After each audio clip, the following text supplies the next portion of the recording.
10,000 Spartan warriors stand in perfect formation on the plains of Plataea.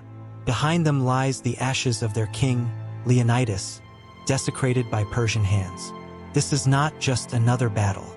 This is vengeance. This is the day that changes history. 1 year before, at Thermopylae, 300 Spartans held a mountain pass against the Persian Empire. They died to buy time for Greece to prepare. They died knowing their brothers would return to settle the score. Today, that moment has arrived. In 480 BC, Xerxes invaded Greece with the largest military force ever assembled. Over 1 million soldiers, though historians debate the exact number. The point is clear: Persia seemed unstoppable. Then 300 Spartans under King Leonidas held Thermopylae for 3 days.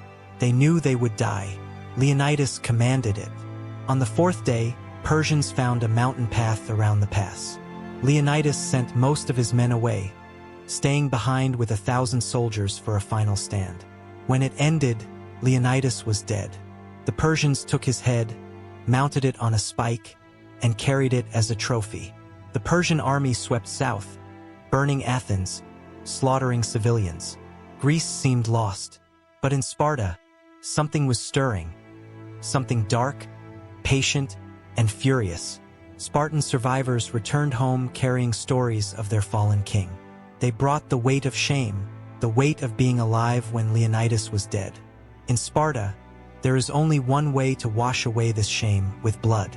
The Persian general leading the occupation is Mardonius. He is arrogant, convinced of his own invincibility. He commands 80,000 soldiers, a professional army equipped with the finest weapons the empire could forge. He also has cavalry, which the Greeks almost entirely lack. Cavalry is ancient warfare's equivalent of air superiority. It is overwhelming. It is terrifying. But the Spartan ephors, elected magistrates who now lead Sparta, meet in war council with a simple declaration: we will march north. We will find the Persians. And we will make them understand what it means to have killed our king. Messengers ride across Greece with a single message: unite now or be conquered separately. For perhaps the only time in Greek history, the city-states listen. Troops gather. Spartans march north with 10,000 hoplites. Athens sends soldiers. Corinth sends soldiers. Even smaller city-states contribute what they can. By the time they reach Plataea, nearly 40,000 warriors have assembled, the largest combined Greek army that has ever existed. Mardonius watches this gathering with contempt. He has 80,000 soldiers. The Greeks have 40. Simple mathematics says he wins. But simple mathematics does not account for Spartan fury. Men who have spent a year carrying the weight of their fallen king. The battleground is chosen by necessity. The Greek army is harassed by Persian cavalry as it marches. They need defensible terrain where cavalry cannot slaughter them in open field. They find it near Plataea, a plain with hills, rocky outcroppings, and streams that horses fear. The Greeks settle in position with Spartans on the right flank, the place of honor. 10,000 strong, drawn from every corner of Sparta. For 3 days they stand in formation, eating barley cakes and cheese, cleaning their weapons obsessively, praying to the gods. Spartans do not fear death the way other men do. They have been trained since childhood to accept it as inevitable, to understand that the only real choice is whether you die with honor or without it. Around a small fire, a young Spartan named Cleomenes, who survived Thermopylae by order of Leonidas, speaks to his brothers. "I was supposed to die with him," he says quietly. "But Leonidas looked at me and said one word: go. Do you know what that cost him? To command a king who had never retreated to step back while his men died. That was mercy. Tomorrow we pay that debt. Not with words, not with monuments, but with blood and Persian skulls scattered across this field." The morning of battle arrives. The Persian army is massive, cavalry units on both flanks, archers enough to fill the sky, infantry units trained in Persian tactics. Somewhere in the center, commanding it all, is Mardonius on his white horse. But as Mardonius watches the Greeks assemble, something catches his attention. It is the disciplined silence of the Spartan lines. The way they move like men who have already accepted their own deaths. For the first time, Mardonius feels hesitation. He pushes it away. Pride swallows doubt. A general approaches him. "Should we attack now, before they form their line?" "No," Mardonius says, watching the Spartans plant their shields. "I want them to understand that they are not fighting soldiers. They are fighting destiny. It is a mistake disguised as confidence. It is arrogance dressed as strategy." The morning passes with armies facing each other across the plain. Then, around midday, a scout brings crucial information. The Persian supply lines are undefended. If the Greeks can break through and disrupt supplies, they can win without fighting. They can starve the enemy into retreat. This means retreat. The Greek commanders understand the strategy instantly. But when word passes to the Spartan hoplites, soldiers burning to face the Persians directly, to face the man who killed their king, there is an audible groan. A retreat, when they could have fought. But Spartan discipline runs deeper than emotion.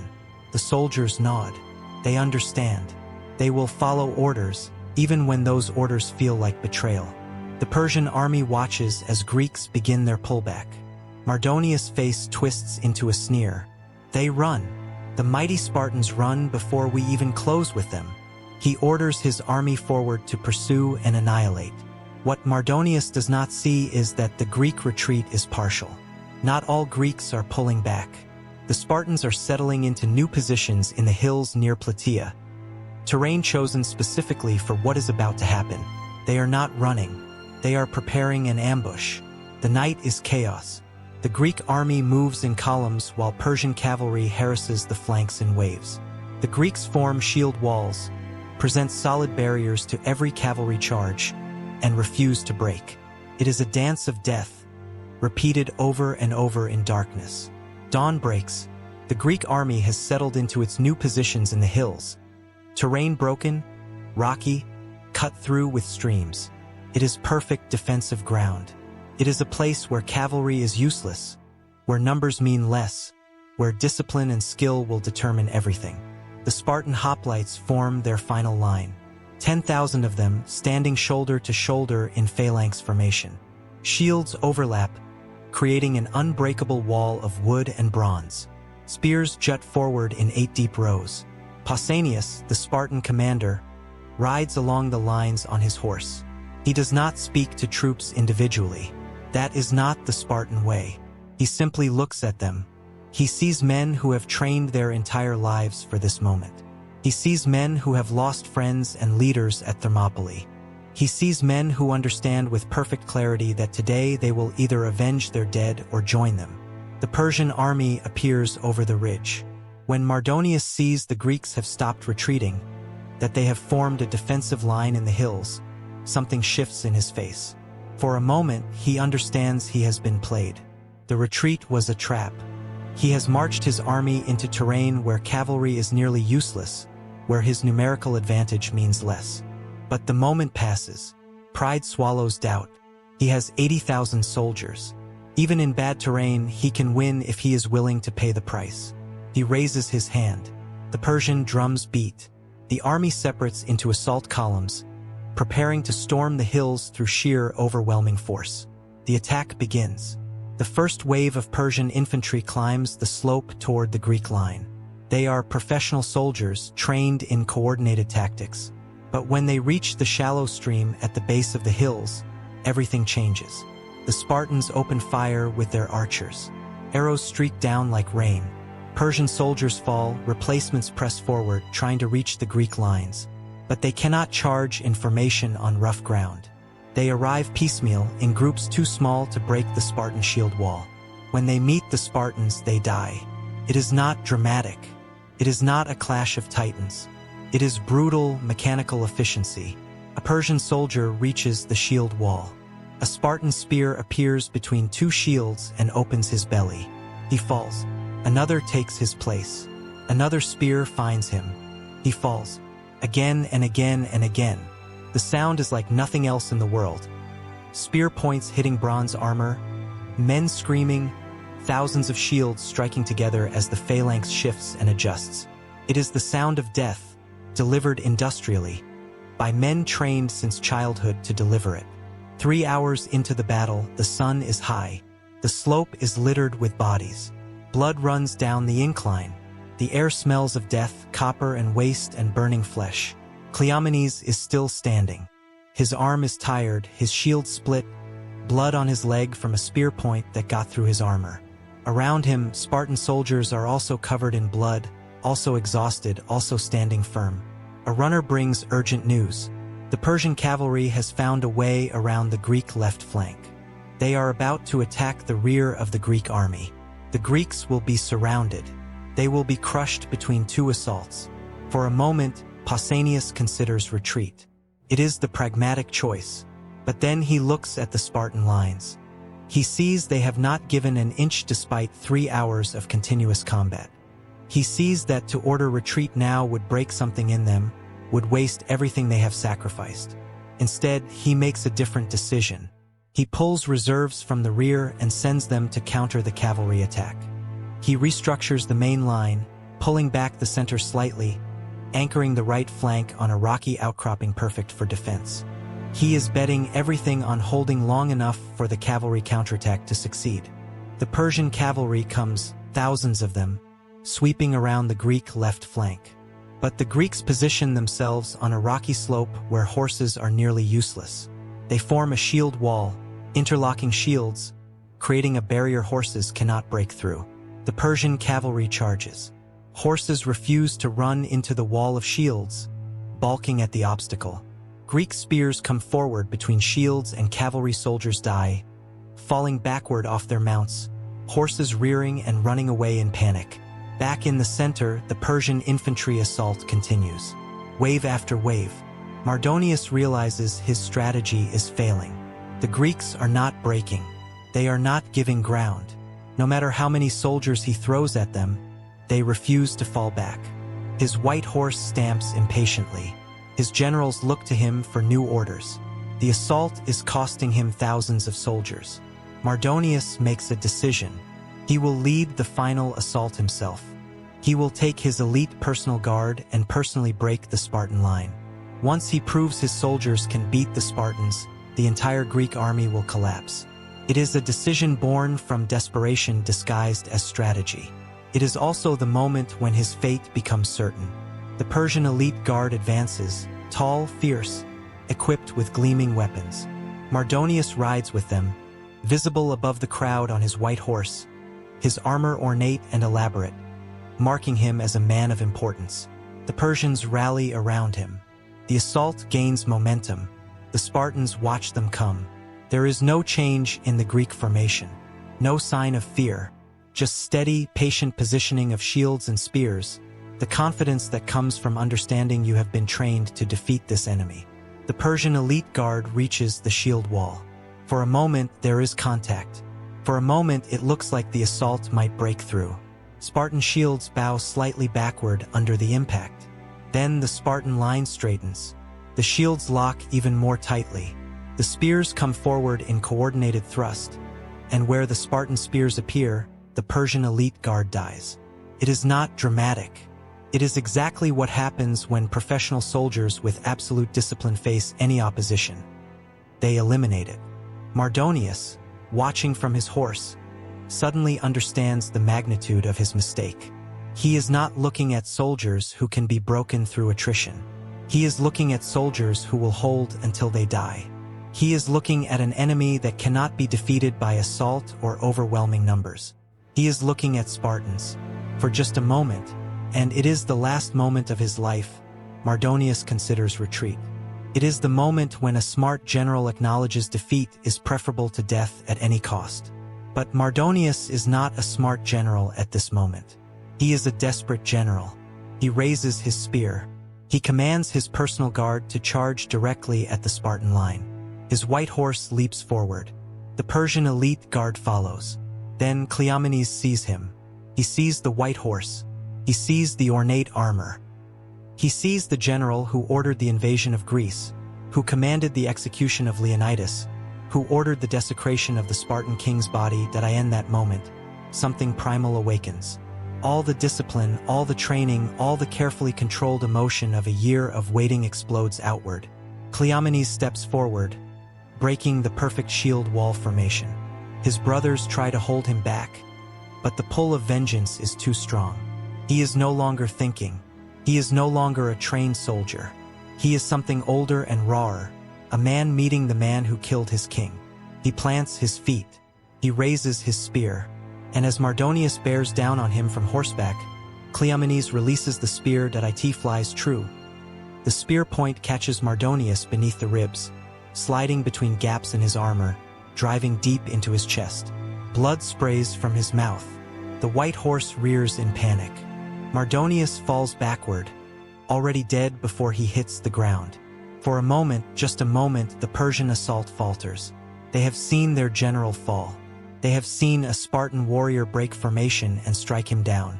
They have seen the moment when destiny tipped. It is the moment that changes everything. From the Spartan lines, there is not a cheer. Spartans do not indulge in emotion. But there is a hardening, a crystallization of purpose, a sense that now, finally, the moment they have been waiting for has arrived. The shield wall tightens. The spears come forward.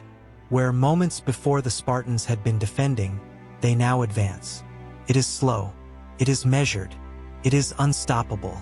The Spartan phalanx moves down the slope like a single organism, shields overlapping, spears constantly thrusting forward, each man supporting his brothers.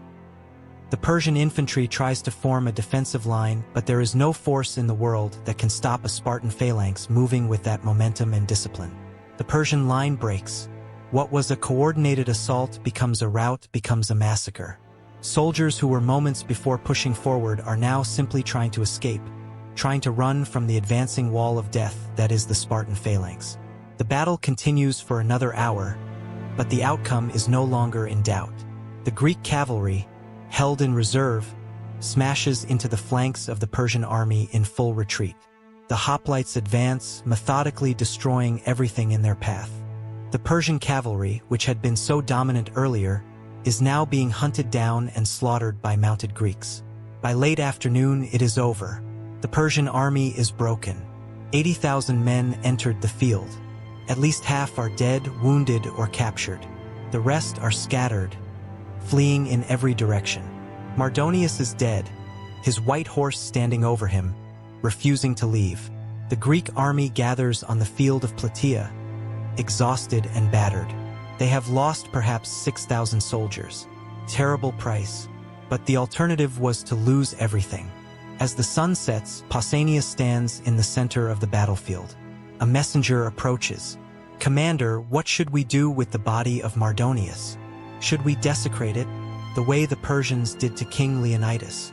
Pausanias is silent. He looks at Mardonius' body. Then he looks at his soldiers, Spartans who have carried Thermopylae's weight for a year, who have marched thousands of miles, who have sacrificed everything. "No," he finally says. His voice carries across the battlefield. "We are not Persians. We are Greeks. We are better than that. We will bury him with honor. We will not make ourselves into monsters to prove we have won." The soldiers hear this and something happens. The barely controlled rage that has driven them begins to release. They have won. They have avenged Leonidas. And they have done it without sacrificing their humanity. In the days that follow, the truth spreads across the ancient world. The invincible Persian Empire has been defeated. Decisively, totally, crushingly. The myth of Persian invincibility is shattered. The myth of Greek weakness is transformed into the myth of Greek victory. More than that, something impossible has happened. The Greek city-states, which have spent centuries fighting each other, have united.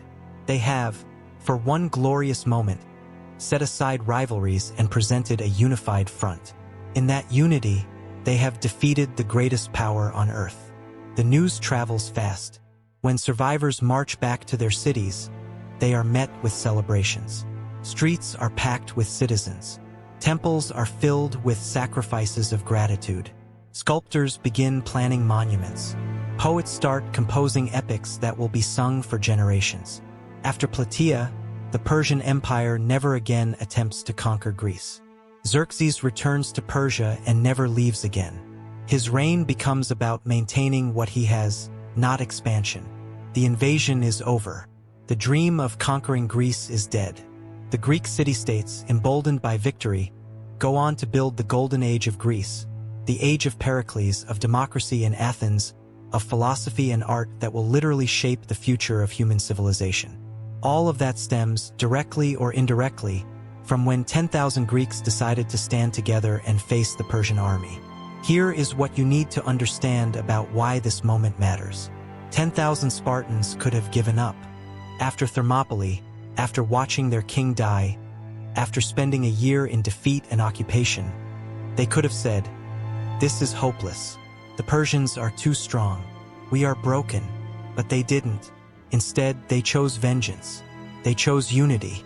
They chose to believe that even when the odds are completely against them, even when every rational calculation says surrender, there is still a choice.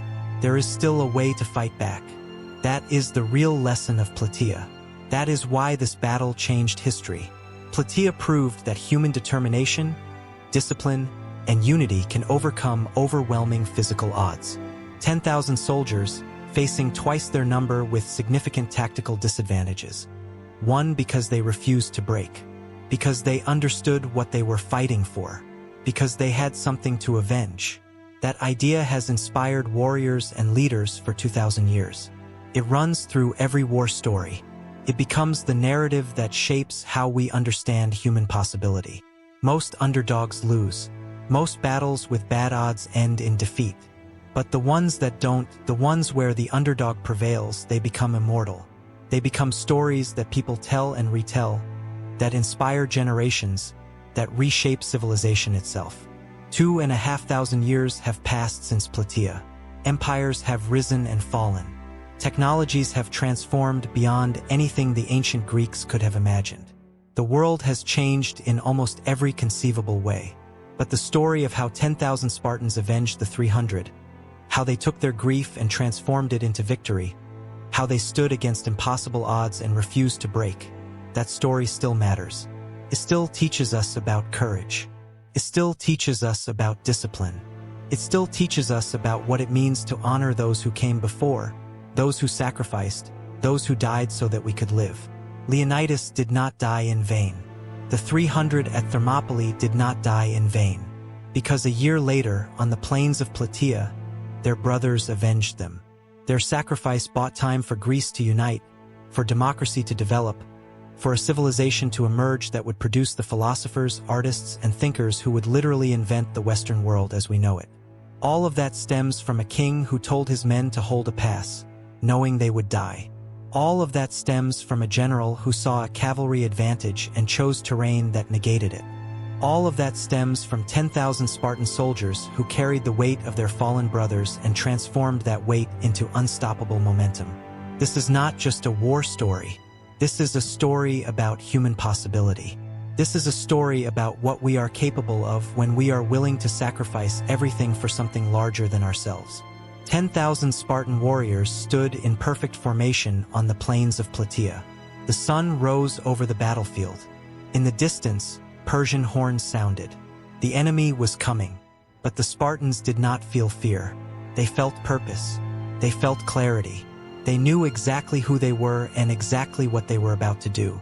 The shield walls locked together. The spears came forward. The drums beat, and together they advanced. The Persians broke. History pivoted. The Western world was born.